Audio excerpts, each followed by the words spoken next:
Time once again to use the power of spreadsheets and a very nerdy app to figure out the NFL playoff race in the NFC heading into Week 13.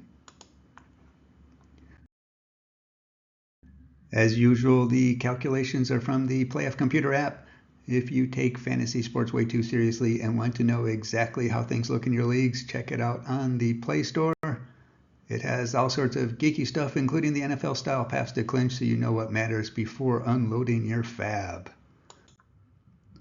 Fair warning, this exercise has no bias for or against teams other than what I add through attempts at humor. Only actual results, tiebreaker status, and the nuances of the remaining schedule are used to tell us where things stand. With that being said, the team in the NFC with the highest statistical chance is, of course, the Detroit Lions. Continue tearing up AFC South teams with an easy win over the Colts. That brings them to 10-1, and with the projected safe target for a wild card sitting at 10 wins, that means they become the first NFC team to achieve the patented playoff computer realistically in designation. There are very few scenarios out there that would result in them not going to the playoffs, even if they were to lose out the rest of the way. With the Vikings and Packers being pesky, the NFC North is still up for grabs. The Lions, currently 2 of 3 favorites to take it, have already beaten the other 2 once, so they can't lose the head-to-head tiebreaker, but could still lose the division record one. As for making the playoffs, it does look like they can officially clinch a playoff spot this week. The Lions clinch a playoff spot with a win, a Cardinal loss, a Seahawks loss, a Buccaneers loss, and a 49ers loss. The win would give them 11 wins, and those other teams losing would make it so there couldn't be any other teams hit the 11 wins as wildcard contenders other than the Commanders and either the Vikings or Packers. There may be some more complex scenarios out there that do the trick as well. And for what it's worth, until the last week of the season, I really see no need in even thinking about introducing the possibility of tie games into the mix. It really convolutes everything for something that is so rare. The Philadelphia Eagles are keeping pace with a 7-game winning streak of their own, the latest a beatdown of the Rams. That puts them on the cusp of the 10-win safe mark for at least a playoff spot. And with the Commanders falling apart as of late, the NFC East title is firmly in their grasp. About 9 of 10 to win the division, near certainty to make the playoffs. Have the Ravens this week, and then if that doesn't work out, the Panthers at home next week. For what it's worth, they, nor anybody besides the Lions, cannot clinch a playoff spot this week.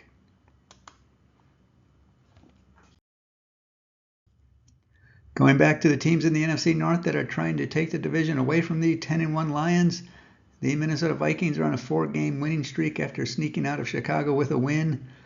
They also likely just need one more win to get to the safe zone.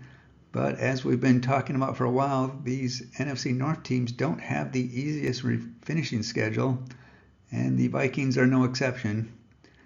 Only one team in their remaining schedule currently under 500, and that's the rematch with the Bears, who almost just beat them. Next 3 are at home, however, so they got to like their chances to get at least one win with the Cardinals, Falcons, and then those Bears visiting. As they currently are on pace to not have to worry about wildcard tiebreakers, we won't dwell any longer on them for now.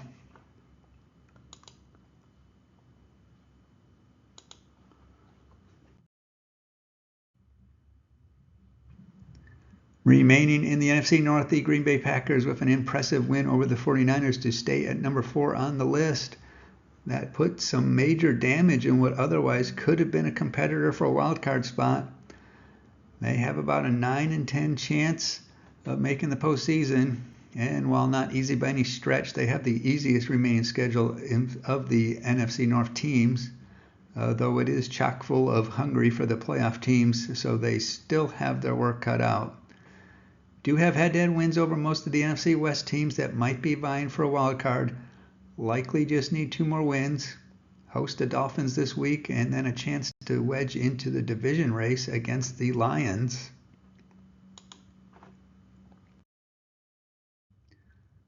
The Atlanta Falcons were on vacay and watched their division lead shrink a little bit over the Buccaneers. Thankfully for them, they already swept that season series, so they have a built-in buffer giving them 3 out of 4 chances to win the division. That is what they're going to have to lay their hats on doing, as the chances of them winning enough for a wild card but not enough for the division title are approaching 0. Adding to their recent woes of a 2-game losing streak before the bye is they now get the honor of playing 2 of the hottest teams in the league, Chargers and Vikings, next. Should just need to go even Steven to hold off the Buccaneers, but we'll see. As a side note, the teams in the NFC South could all theoretically make the playoffs with just 6 wins, while almost all the other teams that haven't hit it yet would need 7 wins to have any possible chance, save the Giants, who need to win out to get to 8 wins for any dream.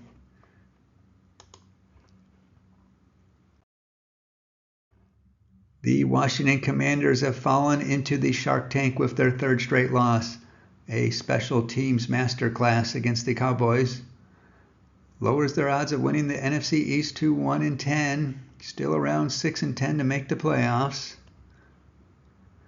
But now the panic alarm is going all bang bang, and we need to look at their potential tiebreak issues. The loss to the Buccaneers is 1. Tampa Bay is the one team in the NFC South that has a plausible path to being in the wildcard chase.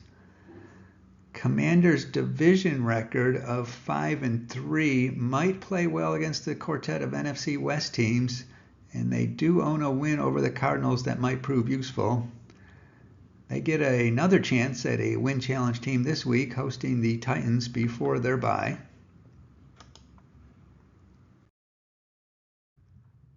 And now for our weekly drama as we check in with the NFC West. Depending on your point of view with the standings, the Seahawks are either in 1st or 2nd place. 1st if you treat their 1 win over the Cardinals as winning the head-to-head tiebreaker. 2nd if you don't consider that until the moment they actually win the 2nd one as well, as they don't have as good a division record as the Cardinals. In any case, they have a touch better odds than the Cardinals to make the dance, about a 50-50 proposition to go to the playoffs, and close to 4 out of 10 to be the division winner. Probably need to get to 10 wins for either one. One problem with all the teams in the NFC West while fighting each other is that all of them have a conference record below 500, which isn't going to play well in any wildcard tiebreak setting. The Seahawks do get a chance to put another win in the column with a game against the Jets this week. After that, the rematch with the Cardinals, and then host the 2 teams from the NFC North that look like they will be taking the first 2 wildcard spots. In a minute or two, we'll take a closer look at one fairly plausible scenario for the NFC West, along with that last wildcard spot.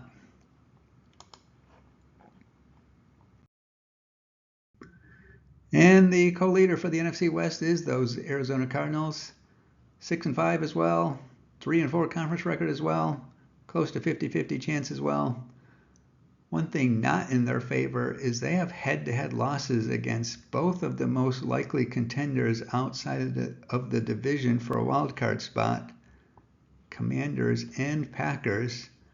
So they will need to either win the division or overtake one of those teams to get in. The good news for them is that after this week against the Vikings and next week's rematch with the Seahawks, their last 4 weeks are against teams currently under 500, Patriots, Panthers, Rams, 49ers.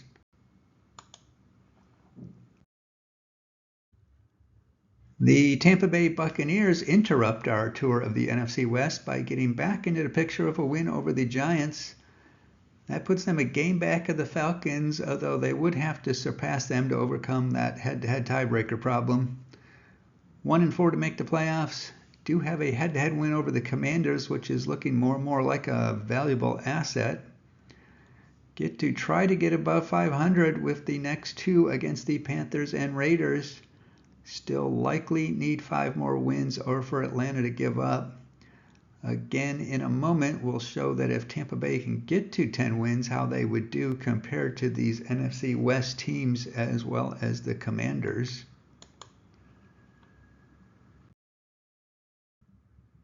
Returning to the NFC West, the Los Angeles Rams fell 2 spots and are back under 500 after they lost to the Eagles. Almost a 1-4 chance to make it in. Not the toughest remaining schedule, but likely only have one more mulligan in the chamber.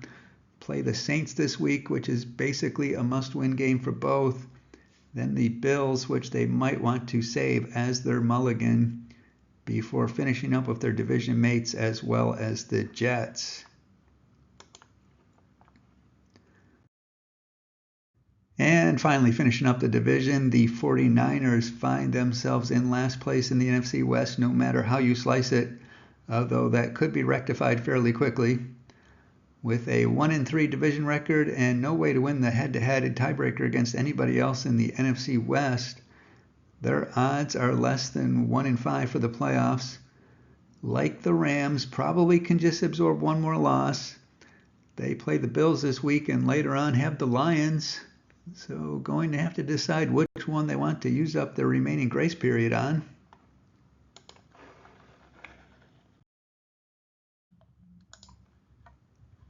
So looking at one of the millions of possibilities for how the NFC West could play out, along with perhaps the last NFC wildcard spot, here is what seems like a plausible scenario for the 4 teams in the NFC West, along with the Commanders and Buccaneers. If we credit each with winning the winnable games and losing to tougher opponents, and take some wild guesses who wins the division battles in the West, if the Cardinals lose to the Vikings, beat the Seahawks in the rematch, win against the Patriots and Panthers, then lose against the Rams and finish with a win over the 49ers, that gets them to 10-7.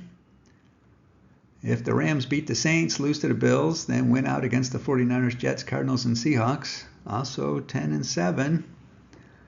With those things happening, the Seahawks and 49ers will be out of the picture unless they make up some wins against some really top-tier opponents.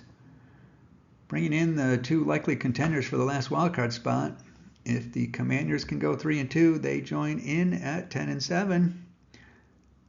If the Buccaneers can beat the Panthers, Raiders, Cowboys, Panthers again, and Saints while only losing to the Chargers, 10-7. In this little made-up scenario, the Rams would take the NFC West with a better division record, and then the Buccaneers take the wildcard spot with the best conference record. I know it's just one example of a lot, but it shows how some of these teams, namely Seattle and San Francisco, might need to steal some wins from good teams, and that the NFC West combined conference record woes are likely not going to be their friend for whomever doesn't win the division. Anyway, back to the teams. The Saints moved up 1 to number 12 while resting. At 4-7, they are on their last lifeline, probably need to win out. They don't have the most impossible schedule to pull off that feat. Rams and Giants next to try to get to 6-7 and see where things stand. Then Commanders and Packers that give them a chance to make a move on those teams currently holding wildcard spots.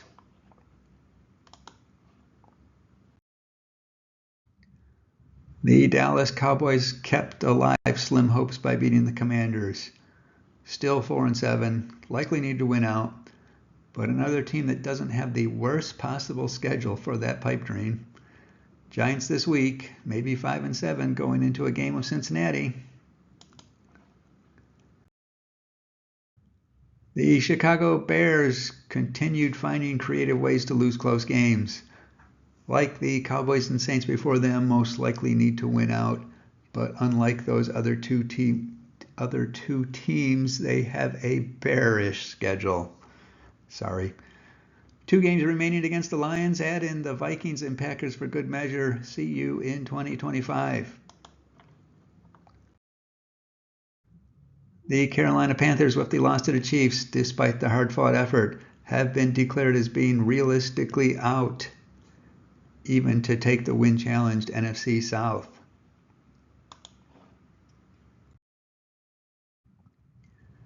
The New York Giants are also realistically out, and they are mathematically eliminated from the NFC East. And they will be mathematically eliminated from the playoffs if a loss to the Cowboys this week, or if both the Packers and Commanders win. but they are still neck and neck in the running with the Jets to be the most dysfunctional New York area team. So there is that. That's it for now in the NFC. Enjoy your day.